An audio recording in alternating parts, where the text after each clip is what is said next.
لا هادي له ونشهد أن سيدنا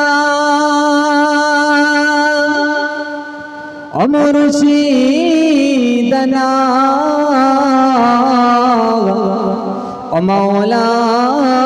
ومولانا محمد الذي أرسله بالحق بشيرا ونذيرا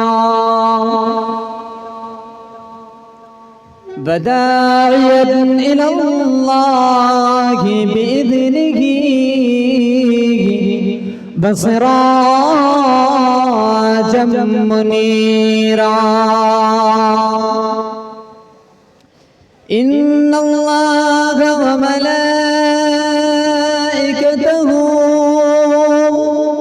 يصلون على النبي يا أيها الذين آمنوا صلوا عليه وسلموا تسليما در شريف اللهم صل على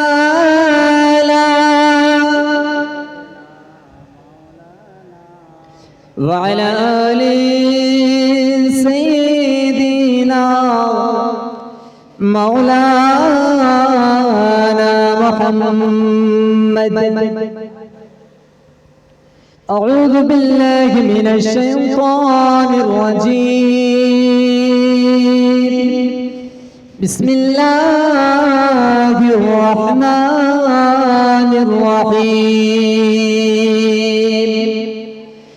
قل إن كنتم تحبون الله فاتبعوني يحببكم الله ويغفر لكم ذنوبكم والله غفور رحيم قال رسول الله صلى الله عليه وسلم من أحب سنتي عند فساد أمتي فله أجره 100 شهيد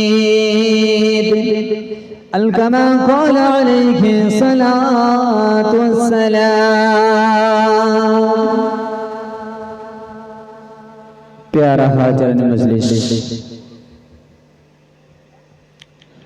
समस्त शुक्रिया समस्त गणकीर्तन समस्त आराधना उपासना समस्त गणावली से महान रब्बुल आलमीনের দরবারে যিনি আমাদের মতো কিছু গুনাহগার বান্দাদেরকে ভালোবাসেন তাই আমাদের দুনিয়ার বিভিন্ন খারাপ কাজ থেকে বাঁচায় ছাঁটাই করে নিয়ে এমন একটি পবিত্র মজলিসে বসার তৌফিক দান করেছেন তার শুকরিয়া স্বরূপ সকলে বলি আলহামদুলিল্লাহ তারপরে পরে জানাই গানে সৃজন করিলে রব্বুল আলামিন আসমান জমিন পাহাড় পর্বত কিছু সৃষ্টি করতেন না সে দো জাহানের বাদশা সাইয়্যিদুল মুরসালিন সাইয়্যিদুল করনাইন রাহমাতাল লিল আলামিন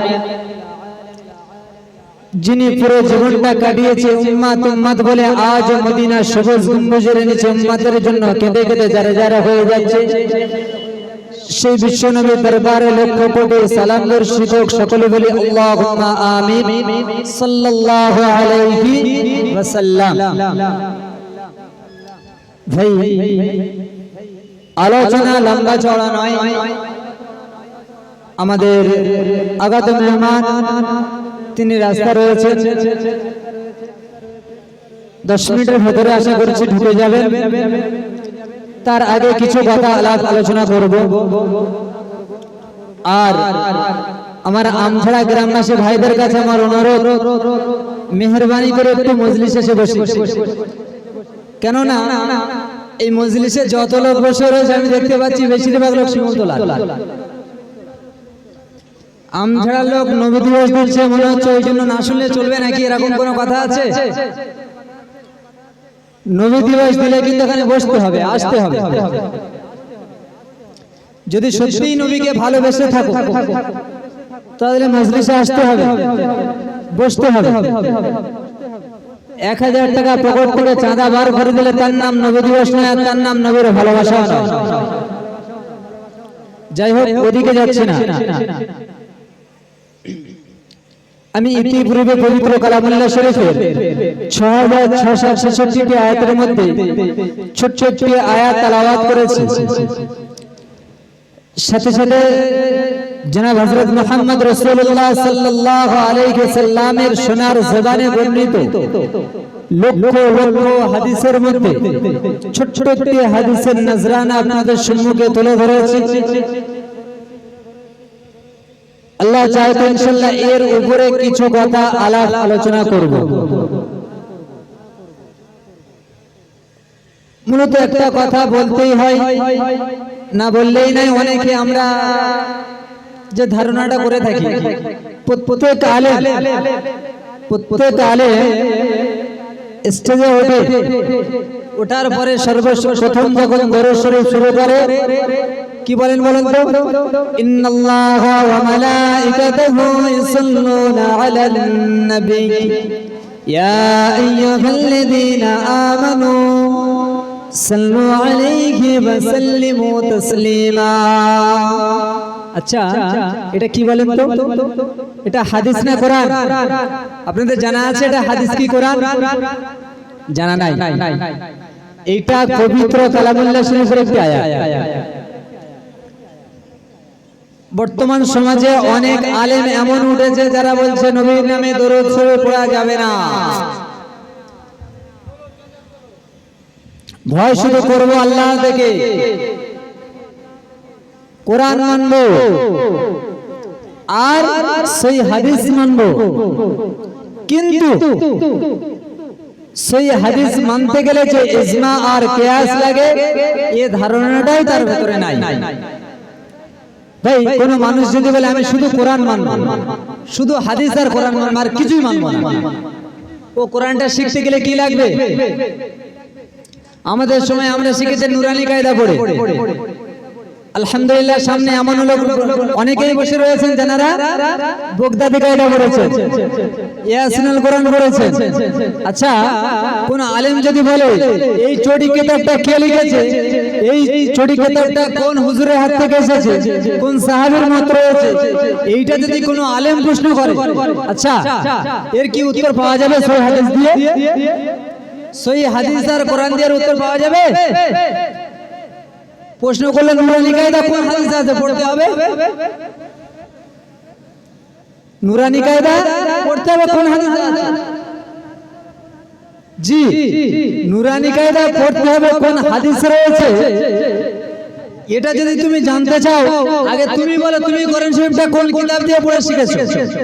তুমি যে কোরআন শরীফ পড়তে পারো, তুমি তো কোনো না কোনো চটি কিতাব দিয়ে শিখেছো তো নাকি? যখন এদিকে যাবে না, না হুজুর আপনি কথা বলছেন বলুন, সহিহ হাদিস আর কোরআন দিয়ে উত্তর দিন। সহিহ হাদিস আর কোরআন দিয়ে উত্তর তো দেওয়া হবে, কিন্তু বাবু তুমি যে কোরআনটা শিখেছো, তুমি যে স্টেজে উঠে বড় বড় কথা বলছো, এই কিতাব পড়া যাবে না, ওটা করা যাবে না, দরুদ শরীফ পড়া যাবে না, মিলাদুন নবী করা যাবে না, সাহাবীরা করেনি, কোন হুজুর করেছে দেখাও, কোন সাহাবী করেছে দেখাও। জি, আমার ছোট মাথায় যদি আমি আপনাকে প্রশ্ন করি, আপনি যে বলছেন সহিহ হাদিস আর কোরআন, সহিহ হাদিসটা বুঝতে গেলে ক্লাসের প্রচুর কিতাবের প্রয়োজন হয়। এবার কিছু কিতাব হাদিসের দিক দিয়ে দেখতে গেলে কোনটা সহিহ আছে, কোনটা সহিহ হাদিস আছে, কোনটা সহিহ আছে, কোনটা সহিহ হাদিস আছে। তারপরে আগে গিয়ে এইভাবে আপনি আস্তে আস্তে আস্তে আস্তে আগে গিয়ে তারপরে সহিহ কার বলে, জয়ীফ কার বলে, তারপরে বুঝতে পারবেন। আর এর আগে যে কিতাবগুলো পড়েছে, ওই কিতাবগুলো চটি কিতাব, ওই কিতাব জয়ীফ হতেই পারে। জি, সহি বুঝতে গেলে শুরুয়াত যদি কিছু জয়ীফ পড়তে হয় বা বোঝার জন্য যদি কিছু ধরতে হয়, এই জ্ঞানটুকু যার মাথায় নেই, আমি তো মনে করি ও কিতাব পড়েছে, কিতাব বোঝে। ওই আলেমটা কিতাব পড়েছে, কিতাব বোঝে রয়েছে, প্রচুর রয়েছে। বলছে আমরা আহলে হাদিস। ভাই আহলে হাদিস কাদেরকে বলে? হাদিসকে অনুসরণ করনে ওয়ালাকে আহলে হাদিস বলা হয়। জি, তুমি যে বলছো আমি শুধু কোরআন মানব, আমি আহলে হাদিস, আমি পীর সাহেব মানব না, আলেম ওলামা মানব না, বাবু তোমাকে আমি একটু যদি প্রশ্ন করি, তুমি যদি শুধু কোরআন মানো আর হাদিস মানো, পীর সাহেব মানবে না, বাবু তুমি কিতাবটা পেয়েছো কোন জায়গাতে? তুমি তো কোনো না কোনো হুজুরের কাছ থেকে শিখেছো তো নাকি? তুমি কোনো না কোনো পীর সাহেবের কাছ থেকে শিখেছো তো নাকি? জি, এমন আলেম সমাজে প্রচুর ভরে গেছে। আমার ভাইরাল হতে হবে, আমাকে জলসা করনে वाला বড় হুজুর লোকে আমাকে বলবে, এতে ইসলামের কতটুকু ক্ষতি হবে আর কতটুকু লাভ হবে আমার দেখার দরকার নাই। আমার ইনকাম হলে হবে, আমার পকেট ভরলে হবে। এরকম হুজুর থেকে আমরা অন্তত সাবধান হই। যাই হোক, যে কথা বলছিলাম, পবিত্র কালামুল্লাহ শরীফে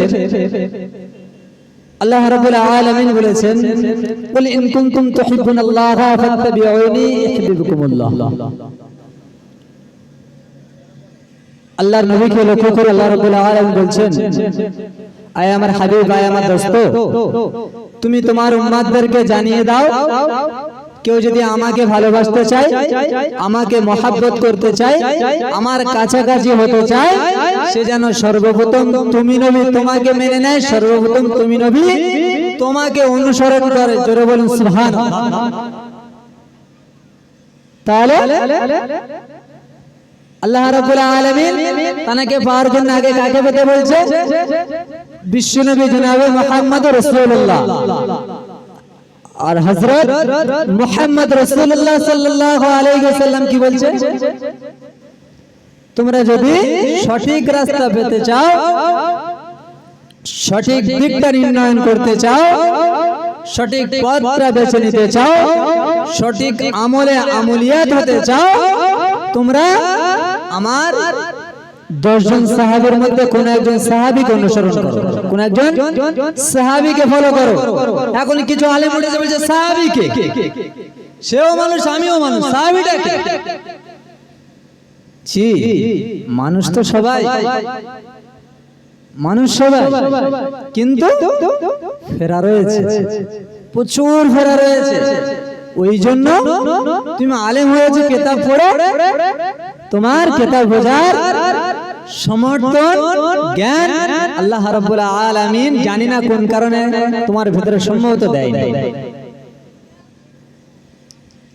আল্লাহ রাব্বুল আলামিন পবিত্র কালামুল্লাহ শরীফের মধ্যে শুধু তাই নয়, অন্য অন্য জায়গায় আবার বলা হয়েছে, ইন্নাল্লাহা ওয়া মালাইকাতাহু ইউসাল্লুনা আলান নবী। আল্লাহ রাব্বুল আলামিন বলছেন, আয় আমার মালায়েকারা, আয় আমার ফেরেশতারা, ইন্নাল্লাহা নিশ্চয় আমি আল্লাহ। আল্লাহ বলছে ইন্নাল্লাহা ওয়া মালাইকাতাহু, আয় আমার মালায়েকারা, আয় আমার ফেরেশতারা, তোমরা দরুদ পড়ো। ইন্নাল্লাহা ওয়া মালাইকাতাহু ইউসাল্লুনা আলান নবী, নবীর উপরে দরুদ পড়ো। ইয়া আইয়ুহাল্লাযীনা আমানু, হে বিশ্বাসী মুমিন বান্দাগণ, তোমরা দরুদ পড়ো। ইয়া আইয়ুহাল্লাযীনা আমানু, তোমরা দরুদ পড়ো। জি, কে বলছে? কে বলছে? কোথায় বলছে? কোরআন মাজিদের মধ্যে বলছে, ইন্নাল্লাহা ওয়া মালাইকাতাহু ইউসাল্লুনা আলান নবী ইয়া আইয়ুহাল্লাযীনা আমানু সাল্লু আলাইহি ওয়া সাল্লিমু তাসলিমা। আল্লাহ রাব্বুল আলামিন বললেন, আয় আমার মালায়েকারা, আয় আমার ফেরেশতারা, তোমরা দরুদ পড়ো ওই নবীর উপরে। এই বিশ্বাসী ইমানদার বান্দাগণ, তোমরা দরুদ পড়ো সেই নবীর উপরে। কোন নবীর উপরে? আমি আল্লাহ রাব্বুল আলামিন যেই নবীর উপরে নিজে স্বয়ং দরুদ পড়ে, জোরে বলুন সুবহানাল্লাহ। জি, পবিত্র কালামুল্লাহ শরীফের চেয়ে বড় কি কোনো কিতাব আছে? যেখানে আল্লাহ রাব্বুল আলামিন নিজেই বলছেন তোমরা দরুদ পড়ো, আয় আমার মালায়েকারা তোমরা পড়ো, আয় আমার বিশ্বাসী বান্দারা তোমরা পড়ো, আয় ইমানদার বান্দারা তোমরা পড়ো, আমি আল্লাহ যে রাসূলের উপরে দরুদ পড়ি, জোরে বলুন সুবহানাল্লাহ। তথাকথিত বর্তমানে সমাজে কিছু আলেম বলছে না কেন দরুদ পড়বো, দরুদটা কোথা থেকে এসেছে ভাবা যায়? বিশ্বনবী জনাবে মুহাম্মদ রাসূলুল্লাহ সাল্লাল্লাহু আলাইহি ওয়াসাল্লাম বর্তমান সিচুয়েশনের উপরে, বর্তমান পরিস্থিতির উপরে যে কথাগুলো আমাদের না বললেই নয়, এই যে সময়টা আমাদের সামনে চলছে, আমরা প্রত্যেকটা গ্রামে আলহামদুলিল্লাহ কিছুদিন আজ থেকে 5 বছর 10 বছর আগে যে মুসল্লি ছিল, শুকরিয়া আল্লাহ মুসল্লি অনেক বেড়েছে। জি মুসল্লি বেড়েছে, মসজিদ বেড়েছে, বাড়েনি কি বলেন তো? মুসল্লি বেড়েছে, মসজিদ বেড়েছে, মাদ্রাসা বেড়েছে, আলেম বেড়েছে, হাফেজ বেড়েছে, মুফতি বেড়েছে, সবই তো বেড়েছে। একটা জিনিস বাড়েনি, বলেন তো কোনটা বাড়েনি? ইমানদার বাড়েনি। জি ইমানদার বাড়েনি। নামাজ পড়ছে আলহামদুলিল্লাহ ভালো, 5 ওয়াক্ত নামাজ পড়ছে, খোঁজ নিয়ে দেখো ইনশাআল্লাহ মাশাআল্লাহ বাড়ি গেলে একটা না একটা সুদের ব্যবসা সেখানে আছে। মহিলা সমিতি, কোন রকম লোন, কিছু না কিছু মোটামুটি জড়িয়ে রেখেছে, কিন্তু বাবু আলহামদুলিল্লাহ 5 ওয়াক্ত নামাজ। আবার এমন নামাজি রয়েছে শুধু যে সুদটা হারাম আরো না, আর প্রচুর হারাম রয়েছে। তারা 5 ওয়াক্ত নামাজ পড়ছে, রমজানে আলহামদুলিল্লাহ 30টা রোজা রাখে, কিন্তু তাদের বাড়িতে এমন এমন কালচার আর এমন এমন কাজকাম ঢুকে গেছে, আল্লাহ রাসূল বলছেন ওই মানুষটা যতই নামাজ পড়ুক, ওই মানুষটা যতই ইবাদত করুক, বেকার বেকার বেকার আর বেকার। এখানে এমন অনেক নামাজি বসে রয়েছে, এমন অনেক মুসল্লি রয়েছে আলহামদুলিল্লাহ, তার ভাই এখানে এসে টুপিটা মাথায় দিয়ে মাগরিবের নামাজ জামাতে পড়েছে, এশার নামাজটা জামাতে পড়েছে, এসে জলসায় বসেছে।